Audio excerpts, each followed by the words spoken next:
everyone, Laura here, and in this video I'm going to show you how you can create one large block the size of the entire quilt and then be able to show you how you can design or create that block itself. So here we go. In the quilt I've kind of prepared something ahead of time already with 10-inch blocks, and then I have 6 columns and 6 rows. The number of rows and columns doesn't really matter. Essentially what you're trying to do is get the overall dimension of your quilt. So I'd like to design a square quilt that's 60 by 60, and how I get those overall dimensions, it doesn't really matter, because what I'm going to do is I'm going to merge all these smaller cells into a bigger one. So what you can do is you can either click on all of them to set the whole perimeter, and click merge and it'll make one large block, or you can also just set the outermost diagonals, and then click on this merge cells block, and what it'll do is now it has made one big block. So if you're familiar with Excel or any kind of spreadsheet, this is definitely a lift off of that kind of work of being able to merge smaller cells to create one larger one. And so now I have a 60 by 60 inch block, and when I right click, I can then create a block that will fit into this space, which is 60 by 60 inches. So I'm going to click on that, and it's going to open up my block editor, and it's going to be pretty big. And the first thing I'd like to do is, I know that I want to be able to have 60-inch strips. So, I'm sorry, not 60-inch strips. I'm going to want to make 6-inch strips. So I'm going to divide this horizontal grid lines into 10. You might not be able to see them all because this block is so big and some of them are faint, but you will be able to snap to them. And I'm also going to show you another way to resize your shapes as well. So now I have the width of each of these increments to be 10 inches, and I'm going to throw in a square block, and that's going to come in at 10 inches. At 6 inches most likely. I can confirm that here in the size. If I click on the size tab on the left hand side, so you can see here the width is 6 inches and the height is 6 inches.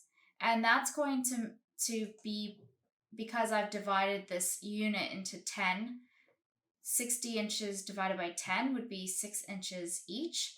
And so going back to the selected and then going down to the size tab, I can then make the height of this 80 inches tall. So now I have a 6-inch by 80-inch piece of fabric or piece of block, and I can then move that where I'd like. It's going to snap here, but that's really only for creating this one strip, because I'd like to rotate it. So now I can rotate it on a 45-degree angle, and I can move that around. You'll see it's snapping, and it's snapping to that grid. So what I'm going to do is I'm going to do snap to position. It's on. I'm going to turn it off. So now we can move this any which way that we want, and it's not going to snap to anything. So I can go back to my fabrics, and I can link that to a different color. I can edit it to be a different color. And then I can also clone it, which is going to make a copy. Maybe I don't want it to be so Christmassy.